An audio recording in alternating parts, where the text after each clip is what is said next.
I'm here with Alexander Mercouris, editor-in-chief of the Duran. Alexander, let's talk about a lot of news going on in the European Union, in Brussels.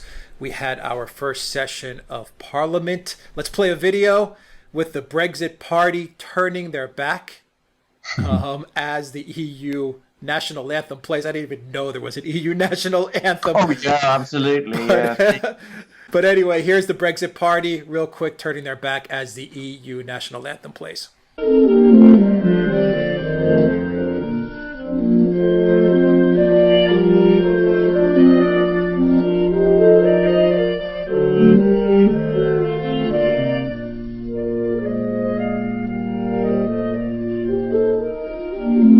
Okay, Alexander, so before we get into the picks for the new top jobs at the EU, what do you make of the Brexit Party's move here? Well, first of all, can I just say the EU national anthem is Beethoven's Ode to Joy. Nothing very joyous about the state of the EU at the moment. And they're turning their backs whilst it's performed in that way. I think, was intended as a so they very, just very took strong... Beethoven's They took Beethoven's, absolutely. I was like, it's Ode to Joy, yes. Yeah, I mean, with music, with the words by Schiller, it's actually from his Ninth Symphony. It's the first choral movement to a symphony, but it's the Ode to Joy. And as I said, nothing very joyous about the EU at the present time. And I think the Brexit Party taking that step, they were once again asserting the fact that they're different from everybody else. They won't abide by the conventions and protocols which are now followed by all the other EU MPs, the European Parliament MPs. They don't want to be part of that parliament at all, even though, as Farage correctly said, they are, in fact, the single biggest party in the European Parliament. They got more votes, they got more MPs than Germany's Christian Democratic Union, Angela Merkel's Christian Democratic Union. And this comes in conjunction with a threat from Nigel Farage, which is appearing all over the British newspapers today, as this demonstration was taking place in the European Parliament, that if Britain doesn't leave on the 31st of October, which is the new Brexit date, then the Conservative Party will face extinction, because the Brexit Party, which swept the board in the European Parliament elections, will be coming after them. So that was a clear intention, a clear signal from Nigel Farage that he expects the Conservatives to get Britain out of the European Union on the 31st of March, or 31st of October, or if not, they will face dire consequences. I would add, since we're quickly on the subject of Nigel Farage, that the EU bureaucracy is once again on the warpath against him. There's talk of suspending him or removing him personally from the European Parliament because he didn't disclose financial contributions and gifts that he's received from a British businessman, Aaron Banks, who has been who's strongly anti-EU and strongly pro-Brexit, and who has been one of Farage's closest friends and backers. Aaron Banks, it may also interest you to know, Alex, has been the subject of a huge campaign of insinuation and rumour in Britain and scandal mongering that he is actually Russia's cat's paw and was funding the Brexit Party and the campaign, the Brexit referendum campaign, with Russian money. An allegation which I hardly need say has never been proved. And one of the vice presidents of Facebook recently came forward. He is none other than Nick Clegg, the former leader of the Liberal Democrat Party, and at one time a member of Britain's coalition government. And he said that Facebook has done exhaustive investigations and it can find no evidence that Russia played any role in influencing the Brexit referendum campaign outcome at all. That didn't go down well with some people, but it came from Facebook itself. Yeah, well, pretty soon I guess we're going to be hearing about Aaron Banks' meetings at the Trump Tower or something like that with Russian lawyers. Absolutely. Or if Trump has any buildings in London, whatever meetings he's going to be taking with Russian lawyers, that's for sure. That's exactly right. Yeah, always blame it on Russia. That's exactly right. But as I said, let's keep focused on Nigel Farage. Yeah. He is there. I mean, these guerrilla warfare, this harassment that he's subjected to by the European authorities, I don't think that bothers him in the slightest. His MPs are there, and he's not really interested in the European Parliament except as a platform. What he is interested in are political developments in Britain.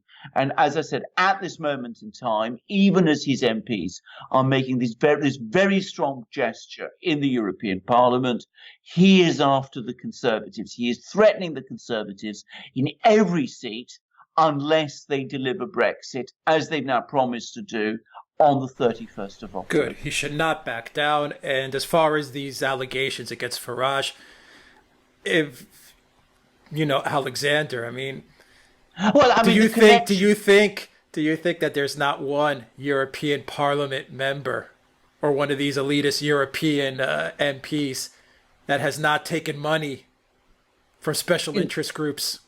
Well, of course they have. All of them do. I mean, everybody knows. I mean, one of the reasons, and I've discussed it quite openly on some of our programs, one of the reasons why British parliamentarians are so obsessed with keeping Britain in the EU is that they all want to ultimately be sent to Brussels, to the European Parliament or whatever, where they know that through no doubt perfectly legal channels, they will make a great deal of money for themselves.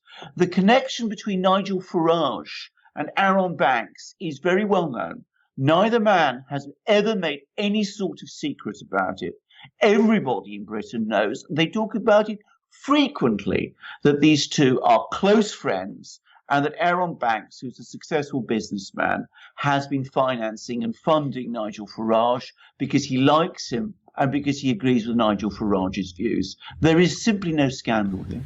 Yeah, well, speaking about the revolving door, we're going to see now Tusk, Mogherini, Draghi, Juncker. They're going to get really nice, cushy jobs, that's for sure. I wouldn't be surprised to see Draghi back in Goldman Sachs. And we have a whole new crop of elitists who will be taking their seats in Brussels. Big shock here. We don't have everyday people. No. We don't have any outsiders. What we do have is, once again, unelected officials who will be ruling over Europe. And Alexander, let me give you the details of those people, and you can comment on it. So we know right now that the European Council has nominated Charles Michel to stand for EU Council President. That is Tusk's job, correct? Correct. Okay, we have Ursula von der Leyen, who will be the EU Commission. That is Juncker's job, correct? Correct. Joseph Borrell as High Rep for Foreign Affairs. That is Mogherini's job, correct? Correct. And we have my personal favorite, because of the outstanding job she did with Greece, Ms. Christine Lagarde, who will be replacing Mario Draghi at the ECB. Alexander, take it away. Well, first of all, can we just agree on your characterization? These are dedicated, pro-integration, pro-EU hardliners. I mean, they're the sort of people who you would expect to be leading these kind of institutions. The EU Council, unsurprisingly, has not stepped out of line. It's not appointed anyone original or unusual to these posts. If we look at them, Charles Michel is the acting Prime Minister of Belgium. Ursula von der Leyen is Germany's defense minister. Mr. Joseph Borrell, is a well-known Spanish socialist politician. And Christine Lagarde, as you correctly say, she's also a French centre-right conservative who currently heads that ultra well-known globalist institution, almost defines globalism, which is, of course, the IMF. And as you correctly say, Christine Lagarde played an absolutely central role in the so-called bailout of Greece, which is not a bailout of Greece. It was a shattering of Greece.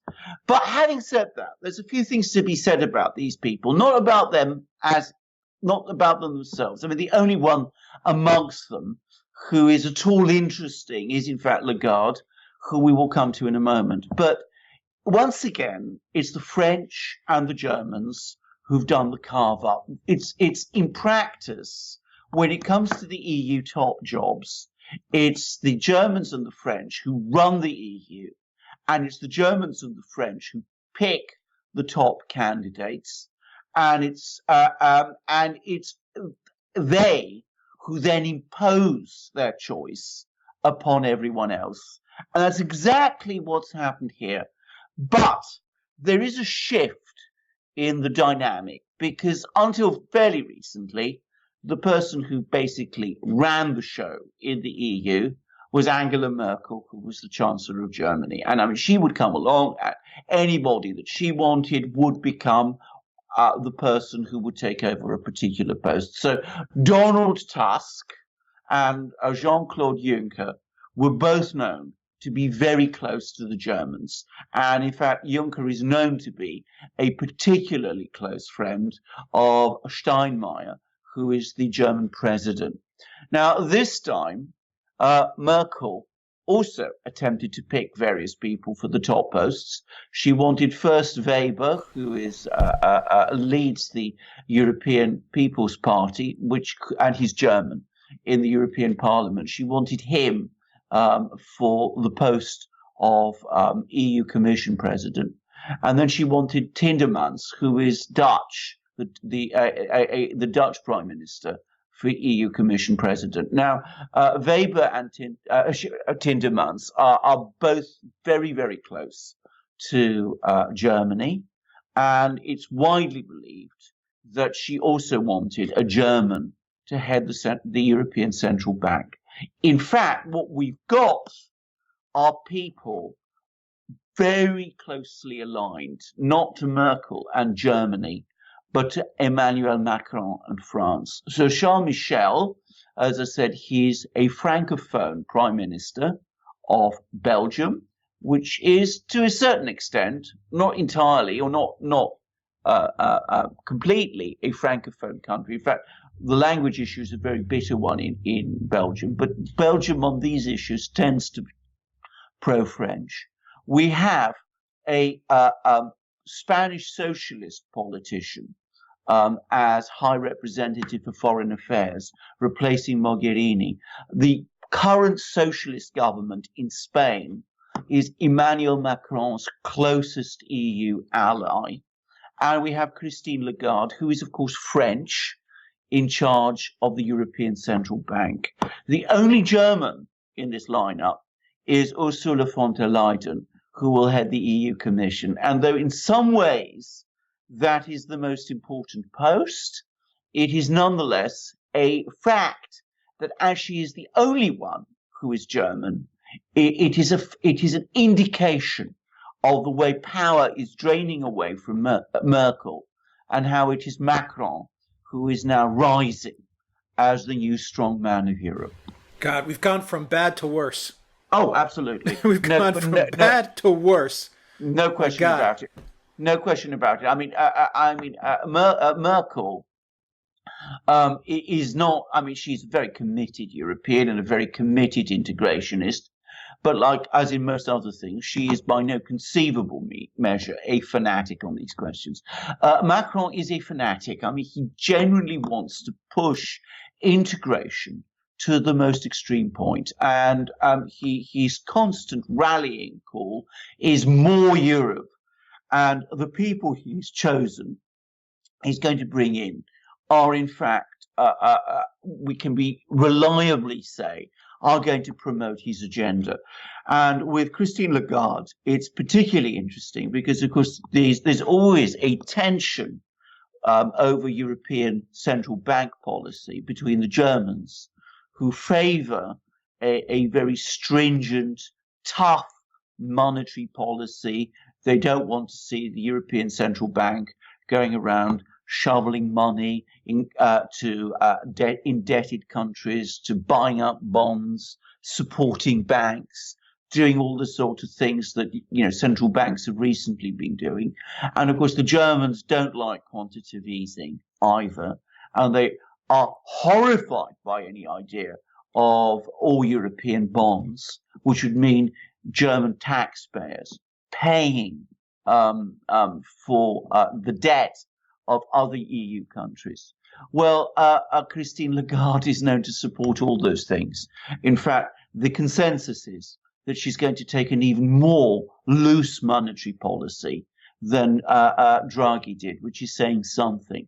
So we're going to see, it seems to me, the central bank, the European Central Bank, accelerating the printing press. We're going to see even more quantitative easing over the next few months. And that is exactly what Macron wants, because Macron wants the European Central Bank taking an ever bigger role in EU institutions, buying up debt, buying up arguably and possibly French debt, France being a very heavily indebted country, and supporting a universal, integrated EU economy, not an economy of sovereign nation states, but a single European economy, as he pushes increasingly to convert the EU into a straightforward functioning superstate. Yeah, well, Macron is going to take the orders of the people above him. So, I mean, basically we have a shill who's now become the strongman of the European Union, where with Merkel, you weren't so sure as to who exactly was pulling the strings for Merkel. No. Macron is obviously just, a front man. That there's no doubt about. So he's going to do what the globalists and the elitists above him tell him to do. He's going to do exactly that. He is a front man, but he is also, and this makes him particularly dangerous in my opinion, he is also a front man who believes in what he's doing. That's the difference between him and Merkel. Merkel didn't really care. I mean, she also was, if you like, a front woman, but though she was perfectly happy to do what these people wanted, she never did it because, she had any particular ideological conviction behind the enterprise. She did it because, that's where she understood the power was and where her own interests lay. But Macron is different. As I said, he genuinely believes in this project and he will push it as hard as he possibly can. And this is the response of the elite that you were talking about to the growing challenges that their project in Europe is facing. They are doubling down. More EU. EU, indeed. Their EU project is facing. They're doubling down. They're doubling down through Macron. Yeah, more EU, even though the trend is obviously less EU. People are asking for less EU. They're going to push for more EU. And Alexander, once again, I think you're seeing an example when you're referencing Lagarde or von der Leyen, who was, I believe, the German defense minister, correct? Yes, absolutely. Okay, so by the way, a very bad. Yeah, I was just going to get to that. You're actually you're beating me to the punch, which is okay. So she was a very bad defense minister. I consider Lagarde to have wrecked the IMF, wrecked the institution of the IMF with Greece, with Cyprus, with Ukraine. I mean, she was absolutely terrible in her job at the IMF. But once again, you're seeing all of these people that have done terrible, absolutely terrible, abysmal jobs, wrecking the world, getting promoted. Absolutely, that's exactly what happened. So that's the reason why so many people now are so angry. I mean, the point about Lagarde is that she, as you correctly say, she put the money behind all of these globalist projects. I'm glad you brought up Ukraine, actually, because, of course, Ukraine got a massive IMF loan, which it should never have had, because the country is actually in default. It has failed to pay a major euro bond to Russia, which the European Central Bank itself said it was required to pay. Now, under IMF rules, they're not supposed to pay countries to loan money to countries that are in default in their obligations to a country like Russia, which is a member of the so-called Paris Club. And yet with Ukraine they did, and they did it for straight ideological reasons. And by the way, it isn't just in the European Union that they behave like that. They've also done the same in Argentina. Argentina has recently received a $50 billion plus IMF loan, largely because the present Argentinian leader, president, Mr. Macri, is seen as being close to the Washington consensus elitist globalist conception of things. And by all accounts, things in Argentina are going from bad to worse. But he's been able to get all this huge amount of money, not because he's doing a good job of running the Argentinian economy. And in fact, there's now growing suspicions he's going to lose his position as president of Argentina in forthcoming elections, but for ideological reasons, because the globalist elite wanted to support him. And that's the person who is now in charge of the European Central Bank. Yeah, I mean, she takes money from the IMF and basically just, gives these huge loans.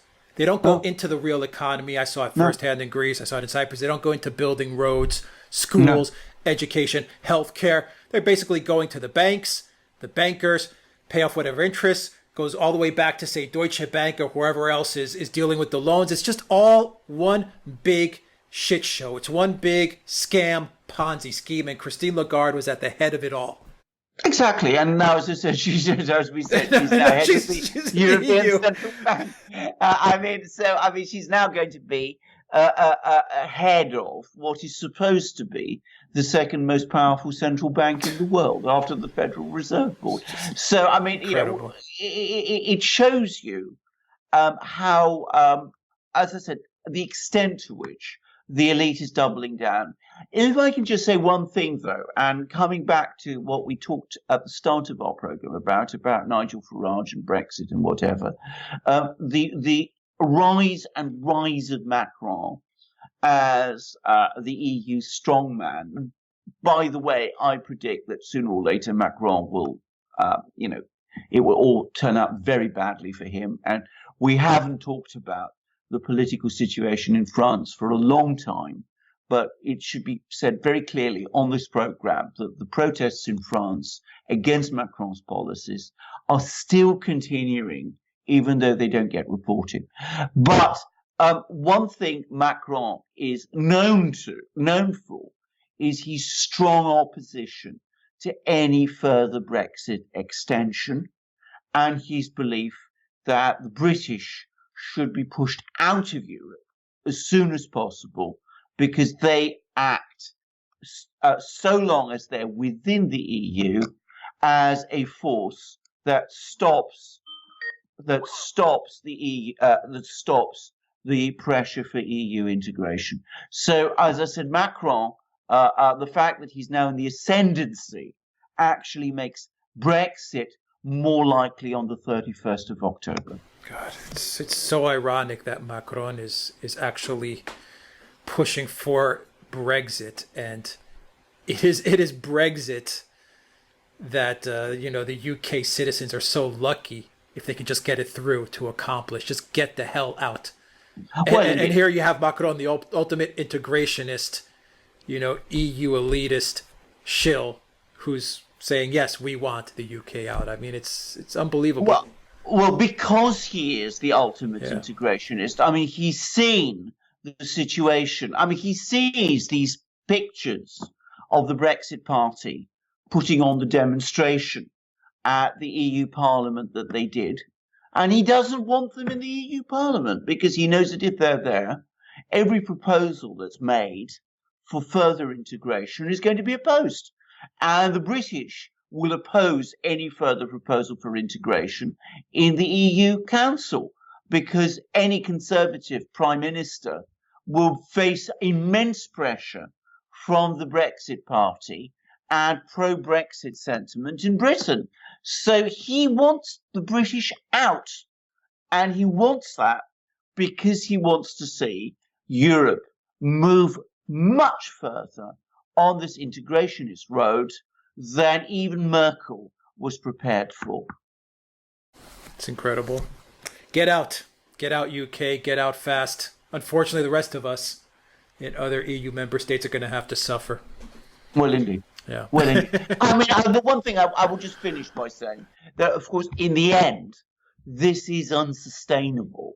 I mean, what Lagarde is going to do, which is, as I said, turn on the printing presses and go in for more QE and all that, it is going to turn opinion, sentiment in Germany especially, is going to sour against the EU project, because Germans don't like QE. And the reason they don't like QE is that even though German industry benefits because it depresses the value of the euro, so some German export companies do quite well from it, it wreaks havoc with German savings. And Germany is a country where people are accustomed to save. It's an important aspect of German society. And it's those big savings that have historically provided the investment that has kept the German economy moving forward. So the Bundesbank and the various smaller German banks and the many German industrial groups and many ordinary Germans will look at these policies pursued by the European Central Bank to an increasing degree under Christine Lagarde, and they won't like them.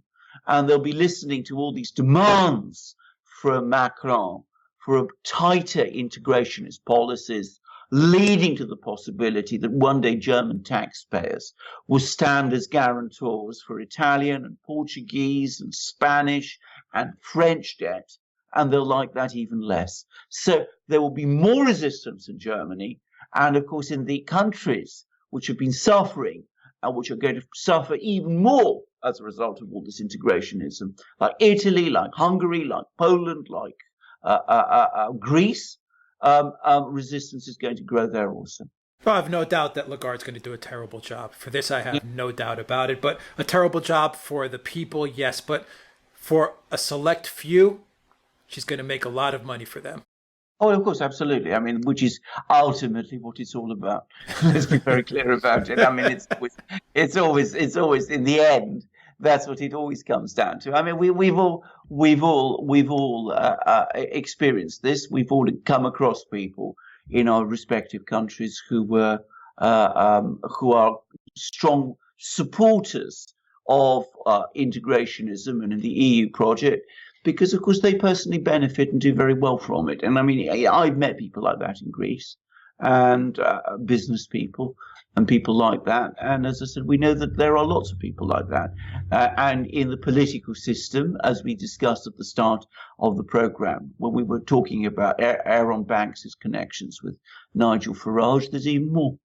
Yeah. All right. Alexander Mercouris, editor-in-chief of the Duran. Thank you very much. Guys, click on that subscribe button, click on the notifications bell, hit that like button. Please share this video outside of YouTube. Please share this video to social networks outside of YouTube, because YouTube does not show us on the suggestions sidebar. They do not promote the channel. They do not expose the channel to any new viewers. So, Alexander, we need people's help. We to promote our channel to whoever you know outside of YouTube, because YouTube, though they may not be censoring us, they are suppressing us. Yes, which amounts in many ways to something very similar, because, of course, it prevents our views and our commentary from reaching people. That's what it's all about. And of course, we're not the only ones in this, but it's very hard on us. And it makes it a great challenge for us to go and provide you with the kind of commentary, the high quality of commentary, which we work to provide. And of course, you can also see our channel on alternative platforms, including BitChute. So you can find us there as well. You can also go to the Duran shop and you can pick up merchandise. That also helps keep this channel going. And it helps us not be so reliant on the YouTube advertising model. So please buy a t-shirt, a polo shirt, mugs, Alexander, very Well, quickly, how good is our merchandise? Our merchandise is absolutely outstanding. And by the way, I mean, I don't just say that. I mean, lots of our customers who've bought our merchandise are saying it also. The feedback we're getting on the quality of our merchandise is excellent. And it should be, because frankly, this is very high quality stuff. I mean, this is an excellent mug. These are the two mugs I have. As we've discussed on other programs, I've ordered some more simply because I like mugs. And this is our mug with a double-headed eagle. I must be careful because I'm waving it around and I've actually got some tea in it. So don't want to spill it all over my computer. That wouldn't do. But it is an excellent mug, and you can put lots of tea in it, or coffee, or chocolate, or beer, or whatever you like, because it's a 15-ounce mug. It's beautiful porcelain. By the way, I owned some porcelain from the Imperial Russian porcelain factory, and I think, because this is from Latvia, I believe, is it Latvian made? Yeah. I think it's the same porcelain, mixture. It's very high quality porcelain body, and it's got a beautiful luster. That doesn't come across so well in our program, so I said, I've got to be careful. I'm holding it, but anyway, it's got a beautiful luster, and it really feels excellent to hold. And if I can just show, because I have, as our viewers probably realize, a pretty big tea collection. It's a nice hot day today, so this is the tea I'm drinking. This is from Fortnum and Mason's again. This is the tea caddy. It's called Rose Puchong. It's Chinese tea. It mixes rose petals with tea, and it's one of the famous Chinese flower teas. Very refreshing on a hot day, which this has basically been. Anyway, that's what I'm drinking from this particular mug. This is Catherine's mug. As you can see, it's also got the double-headed eagle there, and it's got St. George and the Lion, and slaying the dragon. And we're going to be doing more mugs, I believe, with Russian symbols, including one not so unlike one that Putin drinks from, I believe. That's and right. he is like me, a great tea drinker. That mug will be on sale, Alexander, when this video goes up. So that mug on a white porcelain will be on sale when this video goes up, and that is a special edition mug. You don't have it yet. I don't have it yet, but soon we're going to have it in our hands. But it will be available to all viewers. Well, there you when go. This video is going up. So there you go. There you go. So look out for it. I would just add something that, of course, Putin is a great tea drinker. I'm a great tea drinker. A Greek friend of mine once pointed out that the three nations that were the first to fight Nazism and fascism in the Second World War, Britain, China, and Russia, are all tea drinking countries. So coffee, obviously, the United States gave its contribution to, but the tea drinkers have contributed a lot to freedom and democracy and the defeat of fascism in the world. So I'm not just, of course, drinking from mugs. I'm also wearing absolutely amazing polo shirts like this one. I think you're wearing also. I've got the white polo with the black double-headed eagle embroidered. There you see. You got white, yeah, because this is grey, but it's also got the black eagle, and it's beautifully embroidered here. And I think it's a lot hotter in Greece, I think, where you are at the moment, than it is here in London.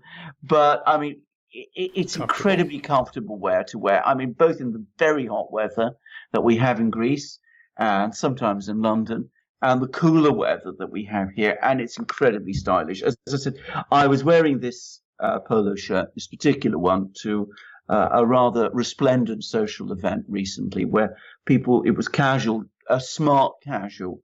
And that describes this exactly. It's smart casual, but it's also very comfortable, and you feel really good when you're working on your computer with it. So you can wear it all times of the day, but it really looks great, and it feels great, and it's 100% cotton, and it's got an excellent dye, and it's comfortable, and it's smart. And like our mugs, you help us by buying it, and you help yourself by owning it. And you also help us out by donating to us on PayPal, Patreon, and Subscribestar as well. So check out those links in the description box. Alexander Mercouris, Editor-in-Chief of the Duran, thank you very much. Until next time, everybody, take care.